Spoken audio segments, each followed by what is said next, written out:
Oromoon bara Minilikii kolonii Empire Itoophiyaa jalatti kufee jedhameetti walii galameera sirriidhas.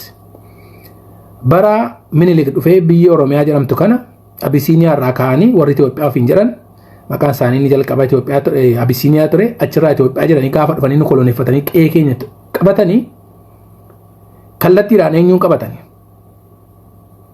garba Oromoo keessaa argatan gantuu Oromoo keessaa argatan gantuu Goobana Daancee jedhamu jechaadha. Isa yaabbatanii dhufanii gaangee ta'eefiitu qe'ee Oromoo mancaasanii dachee Oromoo hundumaa ittiin dhaalanii jechaadha. Kallattiidhaan kallattiidhaan si lolu kallattiidhaan miti. Soddummaa maalummaan itti siqanii Goobanaa sanyii isaa keessaa isa baasanii qomoo keessaa adda baasanii qomoo isaa akka inni duguugu godhaniitu dhumarratti qe'ee isaa keessatti illee isa galaafatanii ofii abbaa ta'anii jechaadha. Harre Sillaaseen gaafa dhufe yoo Harre Sillaaseen gaafa dhufe eenyudha? Eenyurrattitu xiyyeeffate.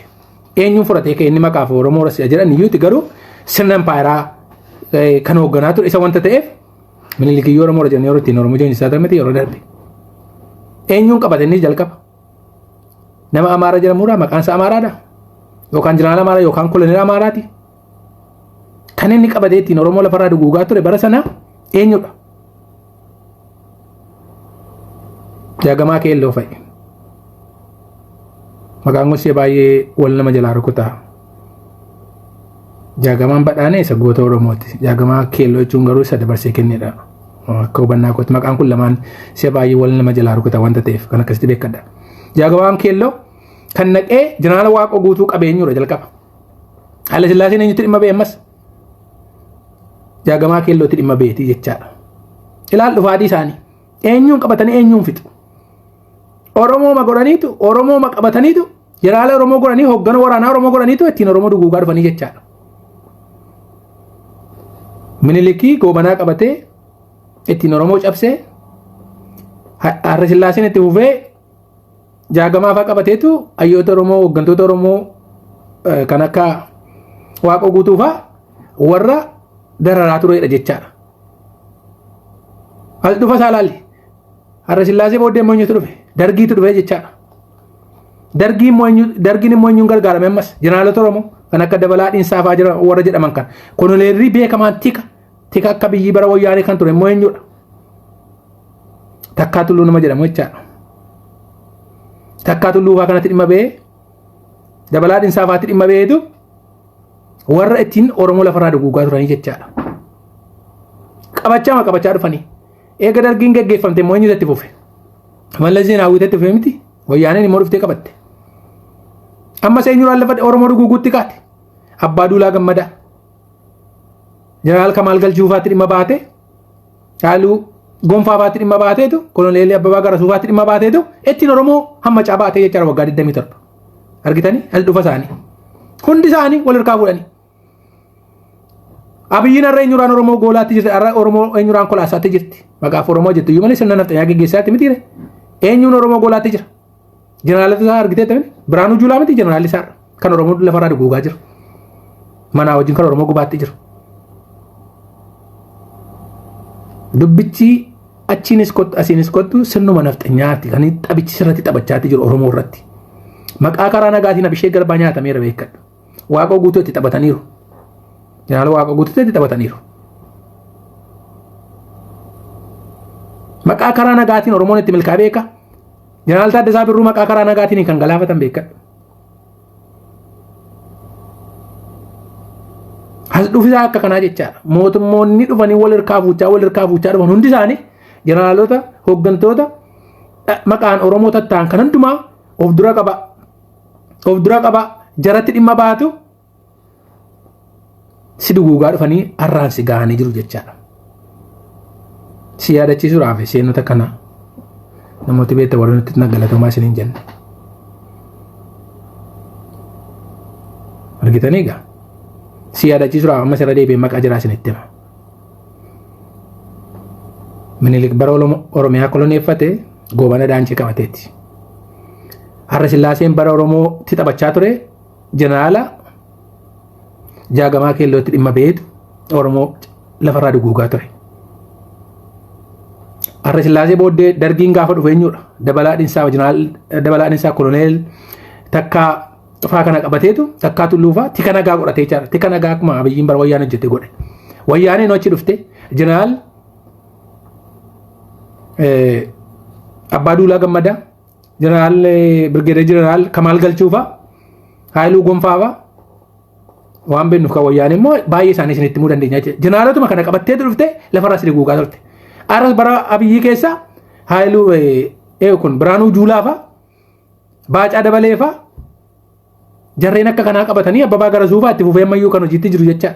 Jarroota kanatti dhimma ba'anitu Oromoo Tasfaayee Dhiinsaamu maal kan jedhamu fa'aa jirama jeneraala isaanii jecha. Jarrootuma kanatti dhimma ba'anii dhiyoo kana kan Wallagga dhaqee geggeeffamee jira bara. Jarroota kanatti dhimma ba'anii Oromoo jeneraalotuma Oromoo sudura qabaa isumaan si ammacaa isumaan si ngulaalaa lafarraa si fixaa dhufanii jecha. Kanaaf dhufaa darbisaa Oromoodhaa bu'aa tokko hin qabu. Karaa nagaa jedhamee Waaqoo guutuu akkamitti jaagamaa keelloo dhaqee bara sana bara Haile Sillaasee akkamitti akka itti taphachiise. Jeneraal Taaddasaa Birruu akkamitti karaa nagaa jedhanii akka isaan daaraa godhanii lafarraa balleessan. Abishee Garbaa akkamitti karaa nagaa jedhanii lafarraa balleessan. Gootota Oromoo lafarraa akkamitti akka balleessan karaa nagaa jechaadha. Fatansaa Iluu Elubbaa Boro keessatti harkaan kennadhu gaafa jiru siif hin bitamu gaafa jiru akkamitti qeesiin naxxee akkamitti nama jeneraalonni Oromoo dhaqanii akkamitti qabanii qeesiin limmee summeetti naxxee maqaa amantiitiinis si lolu waanta ta'eef akkamitti galaafatanii Oromoo gootota Oromoo akkamitti lafarraa duguugan karaa nagaatiin kun hundumtu yoo xinnaatti 3-4 karaa nagaa warra si jalaa itti taphatame keessa jeneraal Waaqoo guutuu karaa nagaa jedhanii qabanii Haile Sillaaseen akkamitti itti taphachiisaa ture. Jeneraal Taaddasaa Birruu akkamitti lafarraa dhabamsiisan, Abishee Garbaa akkamitti dhabamsiisan, Fatansaa Iluu akkamitti dhabamsiisan. Karaa nagaa warri nyaatame jecha gootota Oromoo bebbeekamoo keessa. Kumaaf kitila jira bara muraasa keessaa maqaa ishii dadha'uuf hin jedhe. Har'as egereen dhimma waraana bilisummaa Oromoo wajjin wal qabatee deemaa jiru kun warri galuudhaaf qaama bullifate miseensa waraana bilisummaa Oromoo keessa jiru. Silumayyuu ka shalabboonni qaamonni hattuun maqaa waraana bilisummaa Oromoo saamtu hattu hin galti laa eeggadhu. Haaraasitti hin ta'in isuma kanaaf irra guddaa yookaan hin dubbachuu dhufe.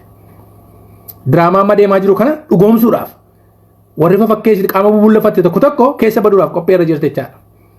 Gaafuma kubbaa taphattu sababiin kubbaa taphadhuuf fakkeenyi suman fuddaa. Callisee yoo keessa galtee istiraappoo yookaan bututtuu qaamni namaa kan bututu jira. Keessumaa gara sarbaa kee kana deebee qaamni kee bulluun taanaan lafa buusaan qaama keetii kuni bututa jedhama yookaan istiraappoo isa jiran kana.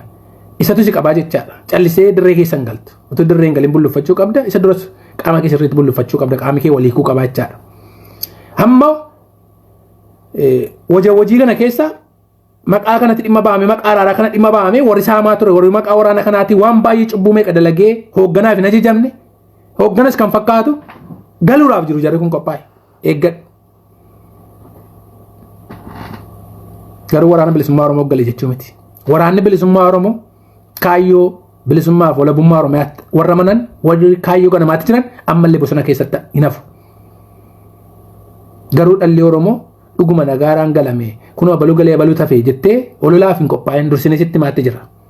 Warri bololii aangoo qabdu warri silumayyuu waraanaaf hooggana waraanaatiif ajajamaan jirre waraana maqaa waraana bilisummaa Oromoo warri balleessan warri nama gudeedan warri nama saaman maqaa waraana kanaatiin diraamaan garaagaraa dalagamaa ture dhaqaa dhaggeeffadha haasamarroof sanyii walii goran keessatti.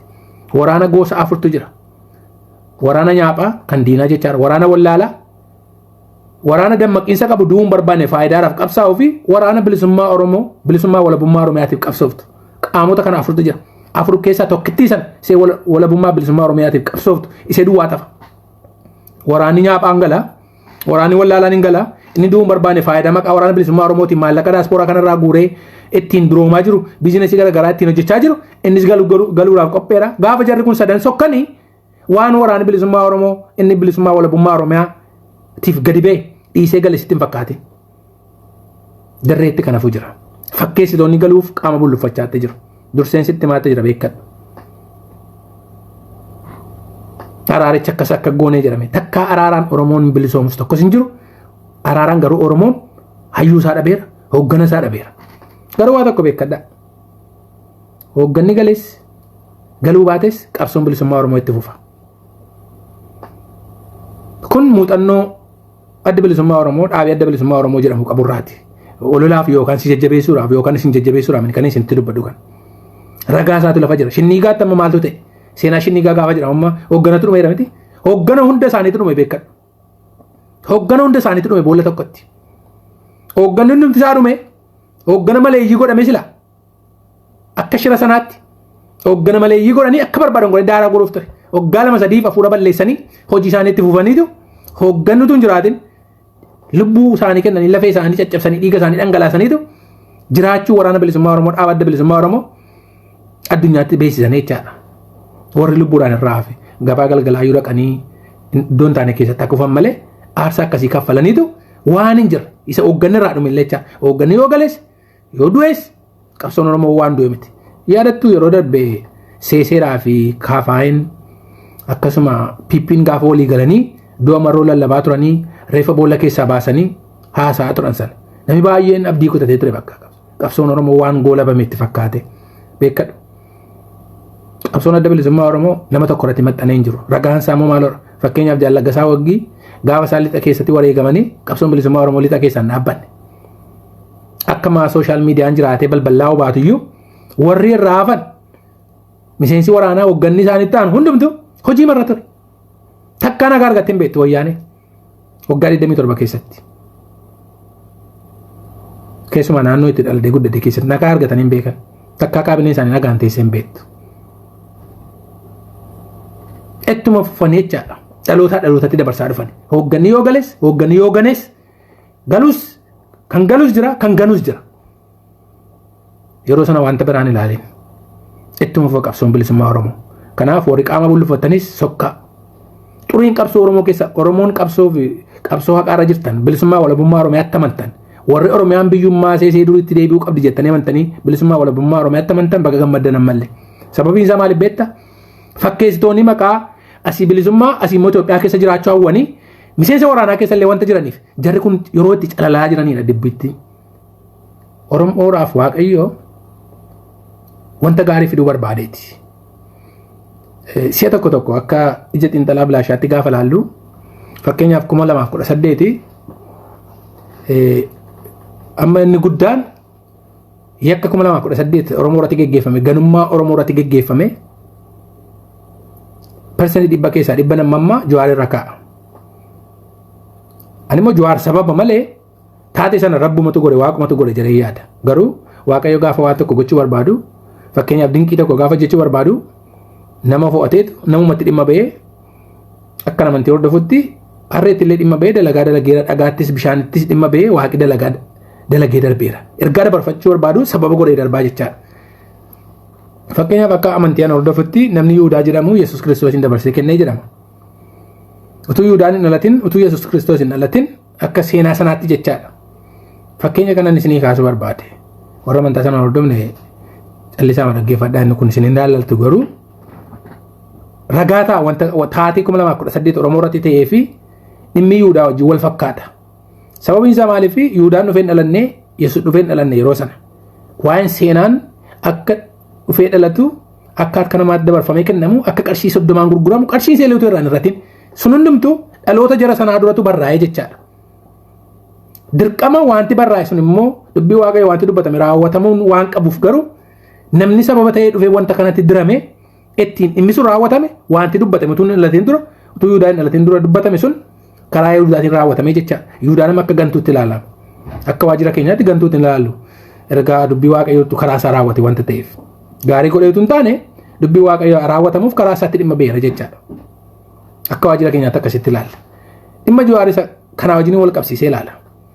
Dhimma Jawaarii fi siyaasa Oromoo keessatti akkamitti kana maaliif akkasitti ilaalte yoo jettanii sababa isaa ragaa isaan isinii kaa'uu barbaada. Akkuma jedhame sana utuu Oromoon 2018 sana biyya abbaa isaatii Oromiyaa jedhamu bilisoomsee akkuma warri alagaa warri diinaa jettu Oromoon akka inni wal nyaatu ifa gala. Isa hayyuura jettu, isa beekaadha jettu, tu gaddeebi'ee waa'ee gandaa haasa'a. Namoonni waa'ee gandaa haasa'an, namoonni waa'ee amantii haasa'an, namoonni waa'ee gosaa haasa'an tokko warra siyaasii harkatti kufeedha. Siyaasii gaafa harkatti rukutamu. Daannaa da'oo fakkeenyaaf waraana tokko gaafa deemtu da'oo garaagaraa qotattee keessa kan da'oo godhattee itti dhukaastee loltu iddoo garaagaraan kaa'attaa wanta garaagaraa jala gorta. Warri siyaasa harkatti nyaatame baay'een isaanii waa sadii of biraa qabu. Waa sadii waa afur of biraa qabu. Tokkoffaan maal of biraa qabu? Gosa keessa galuudhaaf. Lammata amantaa of biraa qabu. Amantii kootiif hin miidhame. Sababa amantiin koo akkas ta'e, sababa amantiin koo musliima ta'e, sababa kiristaana ta'eef, sababa gandi koo akkas ta'eef. Inni kun hundumtuu maal da'oo isaaniiti. Ittiin daboo waammachuudhaaf. Namni gaafatu Oromoon gaafatu tokko hin jiru. Fakkeenyaaf dhalataa Wallaggaa tokko siyaasa keessa kan jiru tokko. Yoo gaafa siyaasa harkatti nyaatamu sababa Wallagga ta'e dhiibbaan irratti godhame jedhe gaafii gaafachuu danda'uu qaban. Wallaggaan bakka bu'ee achi keessa jira namichi kun. Uummatii filateera namicha kana. Wallaggaan bakka bu'ee dhaqi siyaasa keessa galii namni jedhee hin jira. Gaafa amantii koo kiristaana yookaan musliima waan hin ta'eef gaafa inni jedhu bakka bu'aa amantiitiin ni siyaasa sana keessatti. Kan inni taphachaa jiru tapha siyaasaati. Siyaasa hojjechaa hin jiraa jedha. Addeebi'ee amantii keessa gala. Warroota akkasii fi ergaan qaba. Warri gaafa siyaasii sirkatti nyaatamu hooggan Oromoo taate sababa gandi koo akkas ta'eef jettu dhaqii galiiti ganda keetti bulchaa gandaa ta'e. Mootummaa nama jiru gooxii garee ijaareetu ittiin ganda bushe miti dhaqii bulchaa gandaa ta'e. Gaafa siyaasii sirkatti nyaatamu amantii kan jettu yoo amantiin koo musliima jettee kanaaf hin miidhame jette dhaqii masgidatti galii waa'ee amantii musliimaa barsiisi. Yoo kiristaanummaadhaaf hin miidhame siyaasa keessatti jette dhaqii waldaatti galiitii luba yookaan paasterii ta'eetii tajaajili. Achii deema ka wanta akkasii. Bakka bu'ummaa amantii yoo qabaatte achi keessa dhaqiitii uummata kee barsiisi. Amantii sana malee siyaasa Oromoo keessa hin fidin. Warri siyaasa harkatti nyaatamu yeroo hundaa gosa koo gosa bakka buutee jirta waa'ee gosaa dhanna dhaqii gosa keetti galiitii achi keessa taa'e. Kun maal egaa da'oo warra siyaasaati. Joor kanatti dhimma beera bara.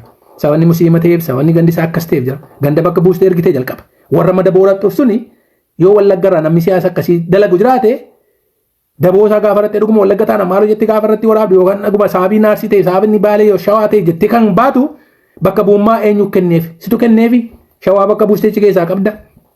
Wallagga bakka buustee achi keessaa qabda. Yoo amantiin kee kiristaana ta'e kiristaanummaa bakka bu'ee siyaasa keessa jira.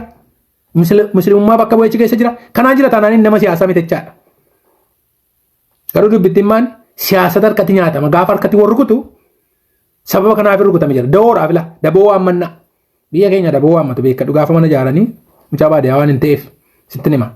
Namni gaafa ooruu guddaa qabaatee qonnaan saafaa jalaa baduu ka'u nama daboo waammata nyaata garaagaraa qopheesse. Gaafa mana faa ijaarratu diiggaa mana faatti namni dhufee boolla qotuufaatti daboo yaa'ee fi dhufa jecha.